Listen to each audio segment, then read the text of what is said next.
Here are the results. So let's talk about it. Francis Ngannou defeats Renan Ferreira via KO at 3:32 of round 1. So many questions coming into this bout about what Francis was going to look like.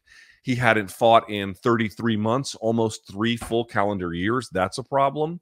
He hadn't, he obviously had a tragic death of his, I believe, 1-year-old child, Kobe, who you saw him reference multiple times tonight after the fight. So that's the thing. And then, of course, we're not even talking about the fact that he got viciously KO'd by Anthony Joshua not long ago. I mean, you add that. Then, of course, he's never really been done with the UFC detractors. He did get the bag against Fury, and he did get the knockdown, but he did lose the bout. And then the Joshua fight went like really poorly, although he got a huge bag for that. But like Francis in all his glory, we haven't seen that since he like all his glory. We haven't seen that since he munished Stipe Miocic the last time they fought. It's been a while. So 38 years old. Knee surgery was some time ago, but still, the first MMA fight since we've seen him since he got knee surgery. That's also a thing. I mean, so many reasons to say, even for a guy who got a financial windfall from this whole deal, he's the guy. I mean, he's the only one who's putting anything that PFL does in a visible way. Like, if it wasn't for Francis, who would it even be? That's not to say that there aren't good fighters doing good things, but in terms of like raising the consciousness, so to speak, not to borrow the political activist term, but I mean, just making people aware, who else would it be except Francis? I mean, there was a lot riding on him. All these different factors: personal tragedy, professional setback, professional delay, medical issues. I mean, you name it. You name it. You have to be the face of this whole thing. And if it fails, the world would have come crashing down on him. I just want to take one moment to say, dude, Francis Ngannou, he doesn't win everything. And we have seen some of the limits of that. And I'm not saying anything that we don't already know. But Jesus Christ, folks, this is one of the most perseverant guys, athletes, fighters I think I've ever seen. I mean, there are so many people that when the lights come on and they tell them you're the guy and it's time to do things for us and we're all counting on you, so many people just can't deal with that. They cannot in any way imagine what it's like to handle that at all. They can't do it. And Francis has found a way not to merely to do it, but to thrive. Enormous, absolutely unspeakable personal tragedy not long ago. Remember the tweet he put out after his kid died? Like, why do all these terrible things have happened in my life? You know, just wondering aloud. I mean, I don't know how, if you're watching out there, I don't know how you guys feel. If you're a parent, I only have one child, and you know, parenting is not easy, and I don't think I've got it figured out. In fact, Jesus Christ, I feel like most days you're waking up and you're just trying not to drown. If I can be quite candid about that. I don't know if I would want to live if my kid died. I mean that sincerely. I don't know. I can't say, but there's a part of me like, I don't know. I don't really know what the point would be after that. And I suspect that Francis, at least, if not had that feeling, he had probably feelings not too distant from that. Or at a bare minimum, what's the point of doing any of this anymore if, you know, you don't have your child around? Like, this is the stuff that will absolutely break you completely, irreparably as a person. Not just to lose a child at 1 year old, but to lose them like in this completely unexpected, horrible, you had no idea it was coming. You just get absolutely destroyed by the emergency on the whims of the universe, and there's simply nothing you can do about it. Like, this will break a person, and he withstood that and maintained and trained and got ready for this. And you know, I think if anybody promoted this, it was Francis. I really can't say about too much else. You see what I mean? Like, of all the doubt, all the questions, all the personal tragedy, all the professional setback, all the professional accumulated weight of everything, and he still went in there and turned in what I would consider to be a pretty damn good performance. Salutations, man, to Francis Ngannou. He is one of one. I just don't think you're going to see many people who can perform as ably as he does under the circumstances that he's had to deal with at not just this stage, different kinds of pressures throughout the course of his career, and to still, for the most part, come out the winning side. Special seems like such a imprecise term, but what do you say about a unicorn? What do you say about them other than you just acknowledge just how utterly unique and different they are relative to even the other levels of professional greatness that we get to witness? Now, the fight itself was fairly straightforward, I thought. Both guys, I thought, came out with a appropriate amount of caution. You saw big leg kicks going from either direction. It looked to me Francis was appropriately fearful, but not too much, because he was the first one who threw, I saw, a multi-punch combination backing up Ferreira, and I think that got the hair on the back of Ferreira's neck standing up. So then he goes for the right hand, and it was a perfectly timed double leg after that. I think knee tap. No, I think it was a double he had after that, turning him and then taking him to the empty plane and dropping him, getting into full butterfly. And then from there, you saw, again, like where you're flattening out Francis with the grapevine. I don't know what that's going to do. Yes, it's going to bring him chest to chest, but you're also just you're planting yourself to the ground. So like that's a really suboptimal decision. And we talked about this beforehand. We had talked like what was going to be the undoing of Ferreira, and it had to be the grappling. And sure enough, once the fight went to the mat, it never went anywhere else. In fact, the fight itself ended not long thereafter. That's the reality.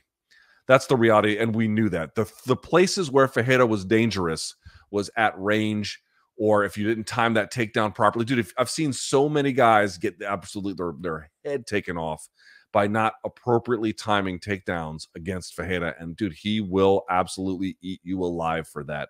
No question in my mind. He's the faster of the two guys. He is the quicker of the two guys. There's a little bit of a difference between them. Fast feet, fast hands. But dude, what is the lesson from Floyd Mayweather? Timing beats speed every time. Timing beats speed. You don't have to beat the pure speed of Ferreira if you can get the timing right, which is exactly what he did. And from there, he took his time. There was that one interesting triangle attempt from Ferreira, which I got a little bit concerned about. Man, if people are starting to make grips on you from the triangle, you have to go to where the leg is bent side. So in this particular case, it would be this side, the way he turned. And he did, and it wasn't quite knee on belly. A knee on belly can either go from hip to hip or hip to shoulder. Sorry, hip to hip or hip to shoulder, right? I got my hand down here. That I've seen it taught both ways. So that way your shin and your knee are driving their hips into the mat, or you've got one kind of anchor point on the hip and then one on the shoulder, almost like a safety belt, like your seatbelt in your car to keep you firmly planted back. But he didn't quite have that. He had the left knee on like the top of the chest / shoulder, and that looks like it's a lot, and it can be, but it's a little hard to pin someone from that. You have to pin them with the same side hip you have to their outside hip. Anyway, so he was able to recover a little bit, but he got back on top. He remember he like sank his hips down and went right into the top side half control. And then from there, he was able to just get the guy to turn. He couldn't defend himself. And then those series of punches, bang, came raining down on him. And there was nothing at that point Ferreira could do. It was a matter of he was going to close the show. And as we talked about, I watched in real time. I wasn't sure how legal some of those shots were. It did look like two of them went to the back of the head. But as we've already discussed, Ferreira was kind of turning away. That's one thing. And second of all, like, he was a few punches away from being done anyway. Like when Big Francis starts moving downhill on you from basically like turtle position, because he had kind of gotten over to turtle to get to his base. But when Big Francis is moving downhill on you from that, it's just about over. It's just about over. So a phenomenal win for Francis, given the circumstances. And by the way, we noticed this as well. At the weigh-in, what weight did he come in on? He came in at like 256, a little bit smaller than he normally did. Him needing to maximize his quickness. Not that that was going to make him quicker than Ferreira, but in order for him to get that, the level change shot he needed to be a little bit lighter in order to do that. He did it.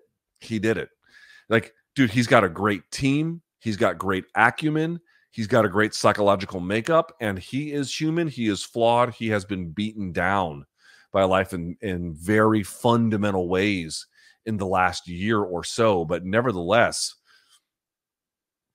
coming out the other side. And so it gets us to a point where we can ask a question. Here is what the lesson is from this fight. The lesson was, if Francis can't beat a guy like Renan Ferreira, it's not to say that Renan Ferreira doesn't have points of danger, but the thought was he should have been able to do what he ultimately did. If he wasn't able to do that, I think what we were going to say was the bottom might have dropped out on Francis at this point. If that had happened, or if he wasn't able to get the takedown, if he wasn't able to, like, really stay out of the way of danger, really kind of neutralize this guy until you were able to put the fight on your more advantageous terms, I think that would tell me that, like, whatever MMA acumen that Francis had, some of that would have really been degraded to get to that point. So in showing us this, I started off the broadcast, at least the post-fight portion of it, talking about the perseverant abilities of Francis. But I also want to point out this test was important to let us know, okay, where exactly is Francis? Can we say he's the best he's ever been? This test doesn't tell us that. Can we, however, say he is fundamentally still pretty sound? He made good decisions. He applied a smart game plan, and he got a dominant finish ultimately in the end. Does that tell us that big portions of his game are still really put together very well? And in fact, maybe he's even added some, we didn't get a chance to see the full wrinkles, but he's really, the rock solid core of his game, is it all still there? Yes. Yes, it is. Absolutely. No question about it. That was an important test he just answered.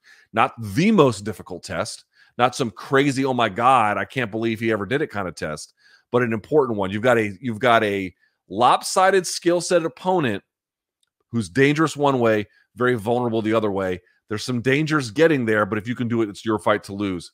And that's exactly what you saw from Big Francis in the end. And then after that, of course, you saw the tears and everything else.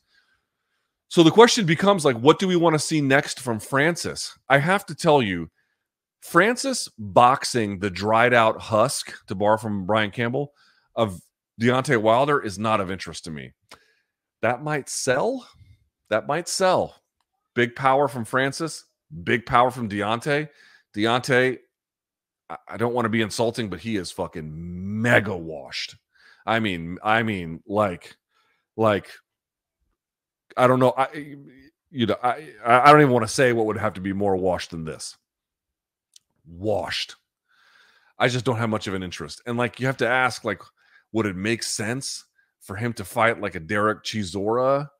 Would it make sense for him to fight like a Big Bang Zhang? It's like, I don't think that makes sense, because those guys are kind of over the hill too, but they still have a lot of boxing skill. And I don't know how Francis is going to do against that, which is why the Wilder fight kind of makes more sense, because he's so washed. It's now competitive, and maybe even Francis would deserve Francis might deserve to be the favorite in that. He probably would be the favorite in that contest, now that I think about it. So I don't know. But the problem for the PFL is this. It was very good for them that Francis won and had, I want to be clear about something. It's not just good that Francis won. Francis had a triumphant moment, right? There's a difference. He didn't eke out a win here.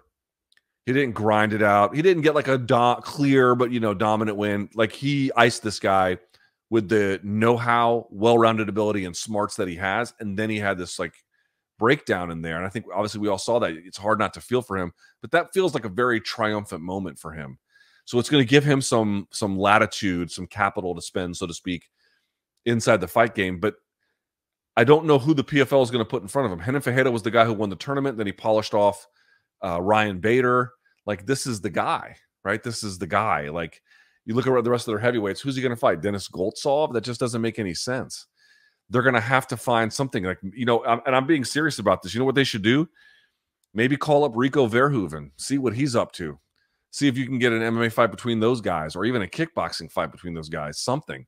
You're going to need some kind of fresh, dynamic, interesting name. You're going to need someone to defect from the UFC if you're the PFL. Otherwise, who could you possibly put in front of him? Another tournament winner? He'll probably beat the fuck out of that guy.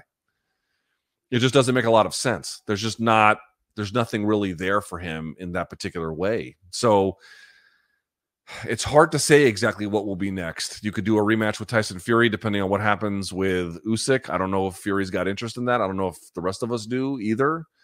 That is also a little hard to say. Also, that's risky. Like, what if one of those boxing guys, like Fury, takes it seriously this time and then like fucks Francis up? You know, what does that do to his long-term prospects? I don't know. I don't know. But at least for tonight, he did the PFL a big favor. He did himself a gigantic favor. He showed that the core of his game is still very much fundamentally intact. He made excellent decisions with a smart game plan and executed the entire way through. Good night for Francis. A good night for Francis, if I do say so myself.